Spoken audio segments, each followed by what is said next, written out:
बिस्मिल्लाहिर्रहमानिर्रहीम। अस्सलाम वालेकुम। आज मैं आपको पिस्ता बर्फी बनाना सिखाऊंगी। तो इसको बनाने के लिए हमें चाहिए खोया आधा किलो या 500 ग्राम। और खोया बनाने की रेसिपी मैं आपको दे चुकी हूँ। मैंने जो मिल्क पाउडर के साथ खोया बनाया था, आप मेरी वो वीडियो देख लीजिएगा। बहुत आसान रेसिपी है। मिल्क पाउडर के साथ खोया बना लीजिएगा। कैस्टर शुगर 250 ग्राम। क्रीम, ये आम पैक की क्रीम है जो आम डिब्बों में मिलती है, हाफ कप चाहिए होगी। भुना हुआ मैदा हाफ कप, यानी आपने मैदे को खुश्क तवे पर भून लेना है। और बारीक कटे पिस्ते हाफ कप। अरके गुलाब 2 टेबलस्पून। ग्रीन फूड कलर 1 चुटकी, जिसे मैंने बिल्कुल थोड़े से पानी में मिक्स करके रखा हुआ है। और गांचिंग के लिए थोड़ा सा पिस्ता चाहिए होगा। सबसे पहले आप खोए को हल्की आंच पर थोड़ा सा भून लें।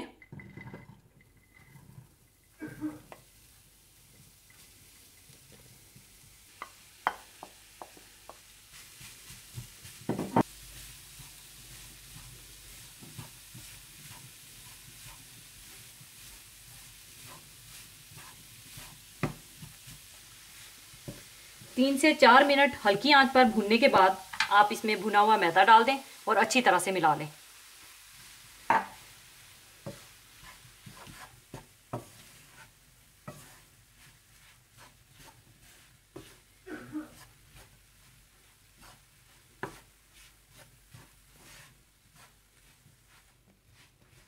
अच्छी तरह मिलाने के बाद आप साथ ही क्रीम डाल दें और कैस्टर शुगर और फूड कलर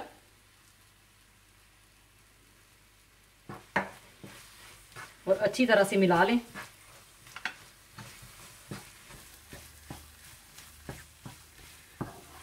अच्छी तरह मिलाने के बाद अच्छी तरह से दबा दबा कर मिक्स कर लें।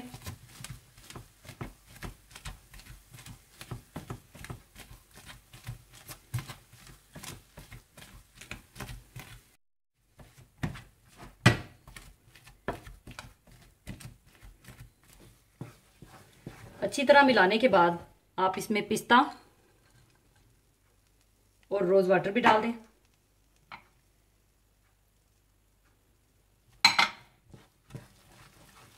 और अच्छी तरह से मिला लें और थोड़ा सा और भून लें।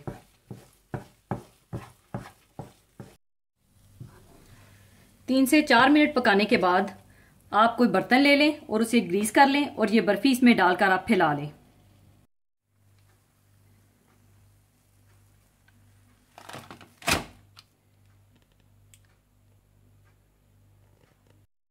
और अच्छी तरह से इसको फैला लें। और आपको एक टिप भी देती चलूं कि आप अगर थोड़े से पानी में अगर स्पून को डिप करके लेयरिंग करेंगे तो ये बहुत अच्छी तरह से लेयरिंग होगी।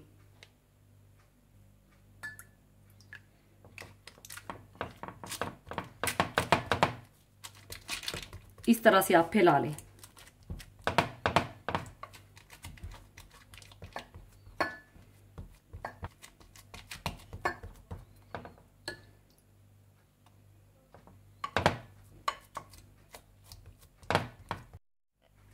ऊपर आप कटा हुआ पिस्ता डाल दें और अच्छी तरह हाथों से दबा दें।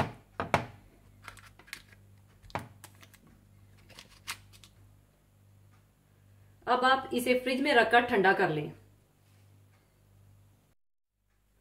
अब ये बर्फी अच्छी तरह से ठंडी हो चुकी है। अब इसके मैं नाइफ के साथ इक्वल कट्स लगाकर काट लूंगी।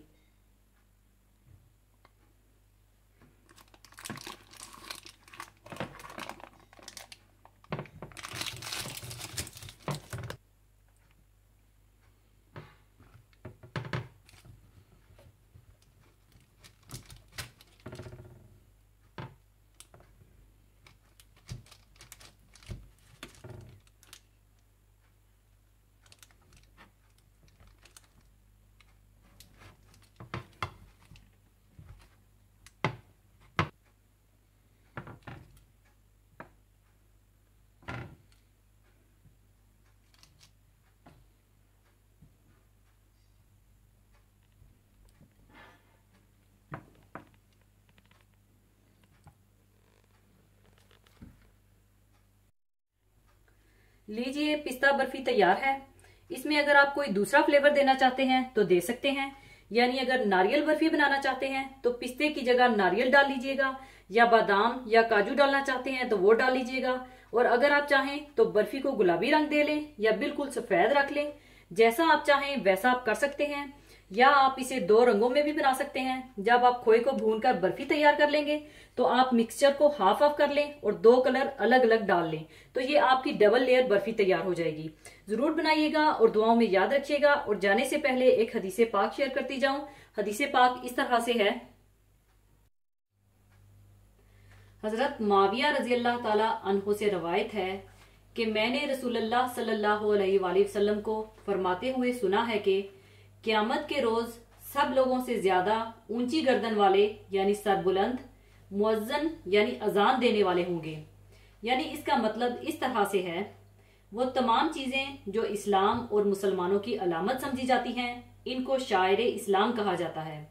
जैसे कुरान करीम, हरमैन शरीफ, मस्जिदें, मुकद्दस मकामात, नमाज वगैरह। अजान भी शायर इस्लाम में से है और अहादीस में अजान देने की बहुत फजीलतें हैं। अजान अल्लाह ताला के अज़कार में एक बहुत बड़े रुतबे का जिक्र है। इसमें तौहीद और रसालत की शहादत ऐलान के साथ होती है। इससे इस्लाम की शान व शौकत जाहिर होती है। यही वजह है कि अजान देने की फजीलत और इसका सवाब बहुत ज्यादा है। अगर हम गौर करें तो अजान के इन चंद कलमात में दीन के बुनियादी असूलों का किस कदर जामिया ऐलान है और कितनी जानदार और मुअस्सर दावत है। गोया हमारी मस्जिदों से रोजाना 5 वक्त दीन की दावत नशर की जाती है। आजकल मस्जिदों में तो अमूमन मुअज्जन मुकर्रर किए जाते हैं, लेकिन अगर कोई शख्स मस्जिद के अलावा किसी ऐसी जगह नमाज पढ़ रहा हो जहां तक अजान की आवाज नहीं पहुंचती है, तो वहां भी नमाज से पहले अजान देना मसनून है। और ऐसे मौका पर अजान की ये फजीलत जरूर हासिल करनी चाहिए और कभी भी मौका मिलने पर इस फजीलत के हसूल में कोताही नहीं करनी चाहिए। इस हदीस मुबारका में ऊंची गर्दन वालों के मानी के तयन में मुख्तलिफ अकवाल हैं। यानी हजरात कहते हैं कि इससे मुराद ये है कि जो लोग दुनिया में अजान देते हैं वो क़यामत के रोज बहुत ज्यादा सवाब वाले और मर्तबे वाले होंगे। बाद उलमा कहते हैं कि मुअज्जन क़यामत के रोज सरदार होंगे। कुछ हजरात कहते हैं कि इसके मानी ये हैं कि क़यामत के रोज मुअज्जन बहुत ज्यादा सवाब के उम्मीदवार होंगे, जबकि तमाम लोग हिसाबो किताब की बिना पर रंजो फिक्र में होंगे। मुअज्जन आराम और राहत के साथ इस बात के मुंतजिर होंगे कि अब जन्नत में दाखिले का हुक्म किया जाएगा। अजान और मुअज्जन की जो गैर मामूली फजीलतें अहादीस से मालूम होती हैं, इनका राज यही है कि अजान ईमानो इस्लाम का शुआर और अपने मानी और तरतीब के लिहाज से दीन की नहायत जामिया दावत व पुकार है और मुअज्जन गोया अल्लाह ताला का मुनादी है।